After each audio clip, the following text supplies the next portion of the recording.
এই যে ভোটের আগে নির্বাচন কমিশন যেগুলো করে আমরা অতীতেও দেখেছি যে আইপিএস আইএএস তাদেরকে সরিয়ে দেওয়া, এটা কেন করে, মানে এর কারণটা কি? আমি একটা উদাহরণ দিয়ে বলি।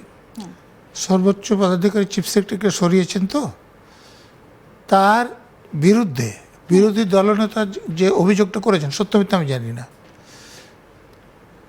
তিনি বলছেন যে এই চিফ সেক্রেটারি ডিস্ট্রিক্ট ম্যাজিস্ট্রেটদের ফোন করে বলছেন যে ইলেকশন কমিশনের কথা শোনার কোনো দরকার নেই, ওরা কিছু করতে পারবে না, অতএব স্থানীয় শাসক দলের নেতারা যেরকমভাবে বলছে সেরকমভাবে আপনারা এই তালিকা সংশোধনের কাজ করুন। এটা যদি সত্যি হয় তাহলে সেই অফিসারকে রেখে কি নিরপেক্ষ ভোট করার আশা নির্বাচন কমিশন করতে পারে? শুধু তাই নয়, আপনাদের মনে আছে মমতা ব্যানার্জি যখন ইডি রেডে গিয়ে যে সেখানকার ফাইল এবং অন্যান্য জিনিসপত্র ডাকাতি করে নিয়ে আসলেন, তখন সঙ্গে তো এই পুলিশ কমিশনের কথা, চিফ সেক্রেটারি ছিলেন, ডিজি ছিলেন, সিপি ছিলেন, ডিসি ছিলেন, আরও অনেক অফিসার ছিলেন। তো এই অফিসারদেরকে যদি সেই জায়গায় রাখা যায় তাহলে আপনি ঠিকমতো নির্বাচন হওয়ার কোনো আশা করতে পারেন?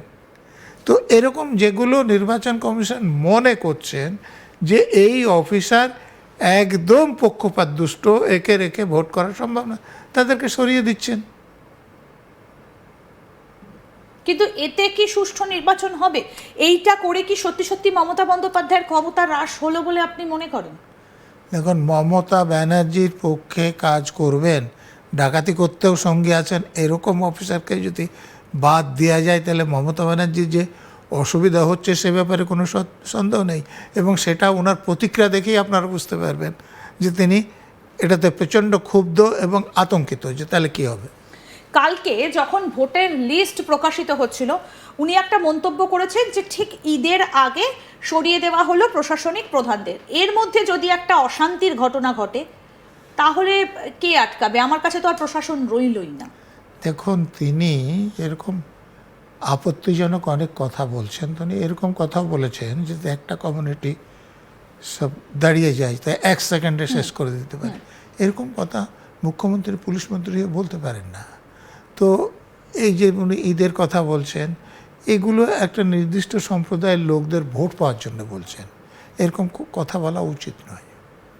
কিন্তু এই যে এদেরকে সরিয়ে দেওয়া, এই যে আইপিএস অফিসারদের সরিয়ে দেওয়া, আইএএস অফিসারদের সরিয়ে দেওয়া, সেখানে সরিয়ে সেন্ট্রাল ফোর্স নিয়োগ করা ঠিক ভোটের আগে? না না, আপনার এটা ঠিক বলছেন না। একজন আইএএস অফিসারকে সরানো হচ্ছে, আমি জায়গায় বসাতে, মানে ওনার জায়গায় ওকে সাবস্টিটিউট, আমি সেটা বলতে চাইছি না, আমি বলছি সরিয়ে দিল, এটা তো একটা প্রক্রিয়া। এত সেন্ট্রাল ফোর্স নিয়োগ করা হয়েছে, সেটা আরেকটা প্রক্রিয়া। এর মধ্যে দিয়ে নির্বাচন কমিশন কি বোঝাতে চাইছে, তাদের উদ্দেশ্যটা কি, এটা যদি একটু বলেন। দেখুন, 23 সালে পঞ্চায়েতের ভোট হয়েছিল, সেটা অবশ্য কেন্দ্রীয় নির্বাচন কমিশন না, রাজ্য নির্বাচন কমিশন করেছিল। তো হাইকোর্টের অর্ডারে সেন্ট্রাল ফোর্স অনেক এসেছিল, কিন্তু তাদেরকে এখানে ওখানে বসিয়ে রেখেছিল, ব্যবহার করেনি। তো তার জন্য গিয়ে নির্বাচন কমিশনার হাইকোর্টে ক্ষমা চেয়েছিলেন এবং হাইকোর্ট তার বিরুদ্ধে কোনো ব্যবস্থা নেয়নি। তো এই যে যদি চিফ সেক্রেটারি, ডিজি বা সিপির পদে এমন কোনো লোক থাকেন যে সেন্ট্রাল বাহিনী আনা হচ্ছে, তাদেরকে এমন করে বসিয়ে রাখবেন বা অকেজো করে রাখবেন যে তাদের থেকে কোনো সুফল পাওয়া যাবে না। ফলে তাদেরকে সরিয়ে দিয়ে যদি সেখানে এমন কোনো অফিসার বসানো যায় যে যারা তুলনায় নিরপেক্ষভাবে কাজ করবেন, তাহলে তো সুবিধা হবে। কিন্তু সেন্ট্রাল ফোর্স গুলি চালিয়েছে সেরকম ঘটনাও তো রাজ্যের মানুষ দেখেছে। সেন্ট্রাল ফোর্স আনলেই যে ব্যাপারটা খুব স্মুথ হয়ে যাবে তেমনটা কি? যে কোনো বাহিনী আত্মরক্ষার্থে গুলি চালাতে পারে, থানার পুলিশও সেটা পারে। আর যদি অন্য কোনো কারণে গুলি চালাতে হয় তার জন্য তাদের অনুমতি নিতে হয়। তো অতএব কেন্দ্রীয় বাহিনী না থেকে যদি অন্য বাহিনী থাকে, আমরা উত্তরবঙ্গে ঘটনাটা কি দেখেছিলাম, ভোটের লাইন দিতে মানুষ দাঁড়িয়েছিলেন, সেখানে একটু অশান্তি হই হট্টগোল, সেন্ট্রাল ফোর্স তারপর গুলি চালালো। দেখুন, আমি এই ব্যাপারে একটা অডিও ভাইরাল হয়েছিল কথা বলছি, সেটা আমাদের রাজ্যের মুখ্যমন্ত্রী তথা পুলিশ মন্ত্রী সে জেলার নেতাকে বলছেন যে তোরা কেসটা লয়ারের সঙ্গে কথা বলে পরামর্শকের সাজা এসপিটাকে ফাঁসাতে হবে। আচ্ছা, যে আইসি ছিল তাকেও বলছিলেন ফাঁসাতে হবে কথাটা, আপনি ফাঁসানো কি জিনিস আপনি বোঝেন, যে কেউ অপরাধ করেছে তার বিরুদ্ধে ব্যবস্থা নেওয়াকে ফাঁসানো বলে না, কিন্তু যে অপরাধ করেনি তার বিরুদ্ধে ব্যবস্থা নেওয়াকে ফাঁসানো বলে। অর্থাৎ সেখানে রাজনৈতিক খেলা কাজ করেছিল, যার ফলে আপনারা যেসব বিবরণ বিবৃতি শুনেছেন সেগুলো সেখান থেকে বিবেচনা করতে হবে। আচ্ছা বলুন, এই যে মুখ্যমন্ত্রী বা পুলিশ মন্ত্রী ফাঁসাতে বলছে, তার জন্য তার বিরুদ্ধে কোনো ব্যবস্থা হয়েছে? হয়নি। ঠিক, কিন্তু তার মধ্যেও তাহলে মানুষ কি শান্তিতে ভোট দিতে যেতে পারবে?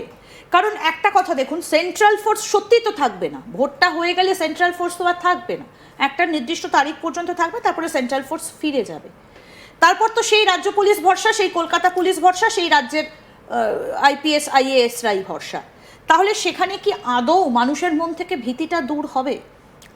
দেখুন, সেই জন্যেই স্থানীয় প্রশাসনের লোকেরা কতটা নিরপেক্ষভাবে কাজ করছে, তারপর ভোট নিরপেক্ষভাবে হবে কিনা সেটা নির্ভর করে।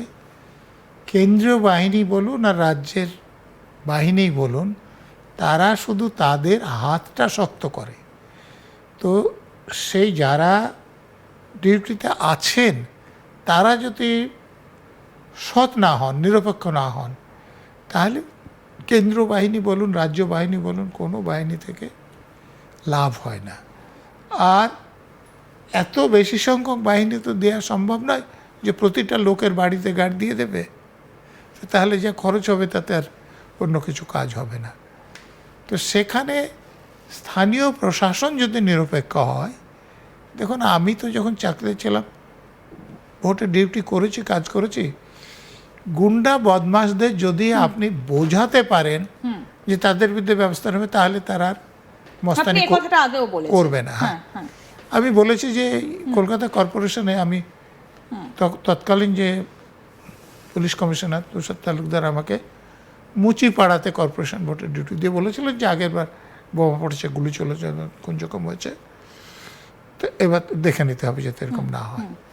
আমি খুব বেশি কিছু করিনি, আমি পুলিশের লোকদেরকে ব্রিফ করেছিলাম আর সব দলের স্থানীয় পার্টি লিডার যারা ছিল তাদেরকে ডেকে বলেছিলাম যে কাউকে যদি আমি বোমা ফেলতে দেখি বা কাউকে আমি গুলি করতে দেখি, আমি তার পরিচয় জানতে যাব না, আমার লোককে বলবো তাকে গুলি করে ফেলে দেবে, মরে গেলে মর্গে যাবে, বেঁচে থাকলে হাজতে, তখন আমি তার পরিচয় জিজ্ঞেস করব, তারপরে যা আইনি কাজ কারবার হবে। ভোট হয়েছিল, কেউ বোমা ফেলতে আসেনি, কেউ গুলি মারতে আসেনি।